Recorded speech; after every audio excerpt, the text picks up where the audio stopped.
As-tu déjà entendu dire de quelqu'un « il est riche comme Crésus » ? Cette expression vient de Crésus, roi de Lydie, qui régna pendant 14 ans au VIe siècle avant Jésus-Christ. Il était légendaire pour sa richesse. Tu te demandes peut-être quel était son secret pour protéger ses trésors. Eh bien, la rumeur raconte qu'il avait pour habitude de jeter un sort sur ses biens les plus précieux, dont une sublime broche en or, l'un des objets les plus inestimables de la collection de bijoux du célèbre roi.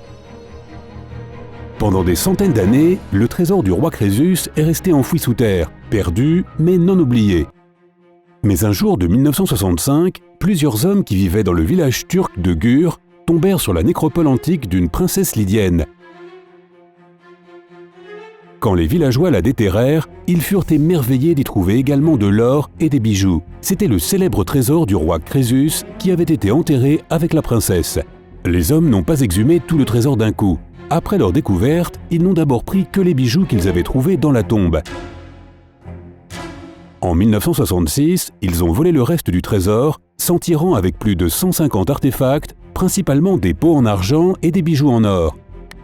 Mais ce n'est pas tout. Les villageois sont revenus une fois de plus en 1968, mais ils n'ont rien trouvé d'autre que des peintures murales. Parmi les artefacts volés se trouvait une belle broche dorée en forme d'hippocampe ailé. Je suppose que ces chasseurs d'or étaient persuadés qu'ils avaient eu beaucoup de chance de trouver une telle fortune. Ils ont vendu illégalement les artefacts à un contrebandier et s'apprêtaient alors à mener une vie heureuse et prospère. Cependant, très vite, les hommes se sont rendus compte que la légendaire malédiction jetée sur les trésors, et en particulier sur la broche, 2500 ans plus tôt, était bien plus qu'une simple superstition. Tout d'abord, les voleurs ont été arrêtés par la police après qu'un de leurs complices les a trahis, mécontents de la façon dont ils avaient divisé le trésor. À la suite de l'enquête, la police a également arrêté le contrebandier qui était parti vivre à Izmir. Les objets déjà vendus à différents acheteurs étrangers n'ont cependant pas été retrouvés. Mais leur arrestation n'était pas la seule punition qui allait frapper les voleurs. L'un d'eux, nommé Billy Willy Dilly, perdut ses 3 fils dans différentes circonstances tragiques. Plus tard, l'homme lui-même fut paralysé et mourut peu de temps après. Un autre chasseur d'or subit un divorce difficile, ainsi que la perte de son fils unique. Un 3e voleur est devenu fou et racontait aux gens qu'il avait perdu 40 barils d'or cachés dans un endroit sûr. Quant au contrebandier, sa vie ne fut pas plus heureuse non plus. Il traversa une série de terribles malheurs et périt dans la douleur. Mais ce n'est pas la fin de l'histoire. Dans les années 1970, plus de 200 objets provenant du trésor du roi Crésus auraient été achetés par le Metropolitan Museum of Art de New York. Les autorités turques ont entamé une procédure légale pour récupérer le trésor en 1987, à peine 3 jours avant que le Metropolitan Museum ne devienne le propriétaire légitime des artefacts. Finalement, après une bataille juridique de 6 ans qui a coûté plus de 30 millions de dollars à la Turquie, le musée a avoué que ce n'était qu'au cours de la procédure d'achat qu'ils avaient découvert que ces objets avaient été volés. C'est pourquoi la Cour fédérale a conclu que le trésor devait bien être rendu à la Turquie. Cela ressemble à une fin heureuse, non? Malheureusement, ce n'est pas le cas. En 2006, 13 ans après le déplacement des artefacts, il s'est avéré que la célèbre broche de l'hippocampe doré qui était exposée au musée Uzak en Turquie était fausse. Au cours de l'enquête, le directeur du musée a admis qu'il avait vendu la vraie broche, ainsi que d'autres artefacts, pour couvrir ses dettes. Il a été condamné à 13 ans de prison. Cependant, le directeur n'a pas considéré que son malheur était dû à sa cupidité. Non, il était persuadé que la broche du roi Crésus était la raison de sa ruine. Qui sait, peut-être que la vieille malédiction fait en sorte que tous ceux qui troublent le trésor soient punis. Cependant, comme tu l'auras sans doute deviné, la broche du roi Crésus n'est pas le seul bijou maudit et capable de nuire à chacun de ses propriétaires.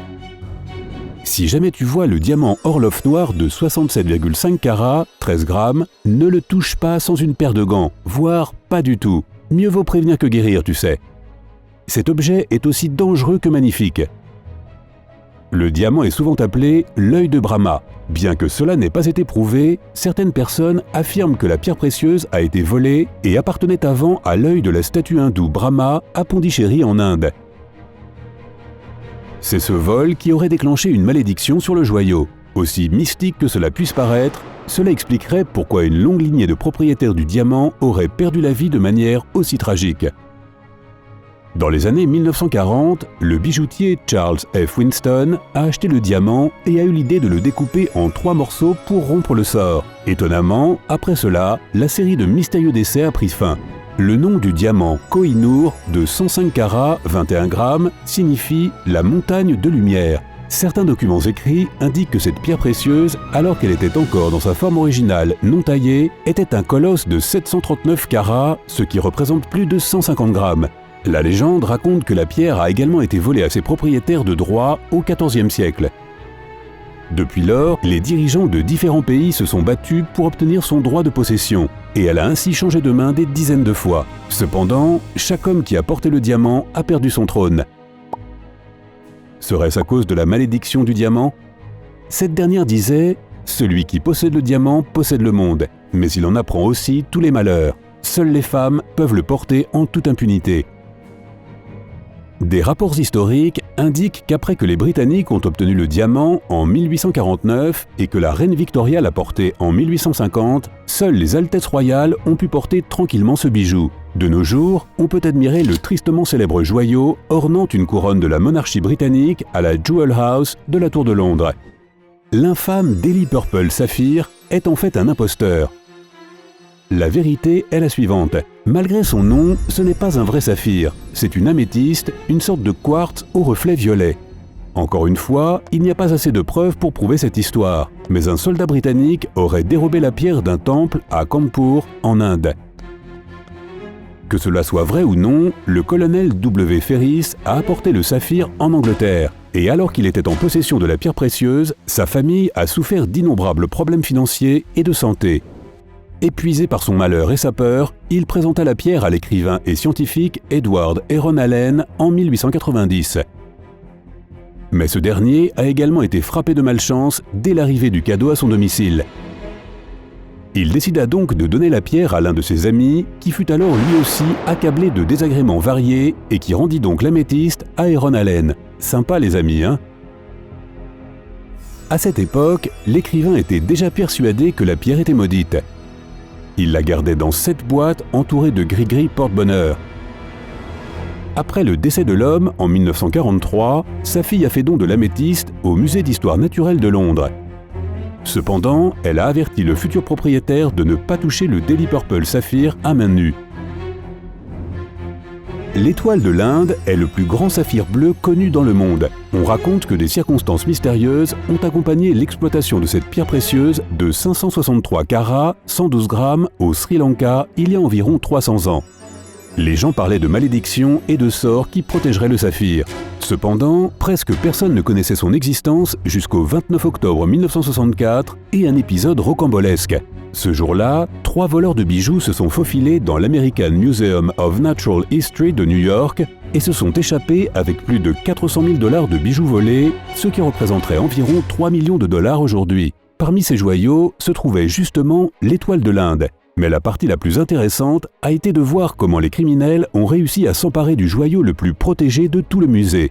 D'une part, les piles de l'alarme de la vitrine étaient épuisées depuis des semaines. De plus, les fenêtres du hall étaient ouvertes pour laisser passer l'air. Enfin, l'agent de sécurité qui avait été affecté à la pièce était étonnamment introuvable.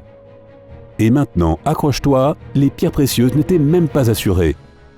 Tout aussi miraculeusement, les voleurs se sont fait pincer quelques jours plus tard et la plupart des pierres précieuses volées ont été retrouvées. Quant à l'étoile de l'Inde, elle a été récupérée dans un casier de la gare routière de Miami avec d'autres trésors. Waouh! Crois-tu aux malédictions pour protéger les trésors? Dis-le nous dans les commentaires. Si tu as appris quelque chose de nouveau aujourd'hui, alors donne un j'aime à cette vidéo et partage-la avec un ami. Mais ne pars pas si vite, nous avons plus de 2000 vidéos sympas à te montrer. Tout ce que tu as à faire, c'est de choisir la vidéo de gauche ou de droite, de cliquer dessus et de passer un bon moment. Reste avec nous du côté sympa de la vie.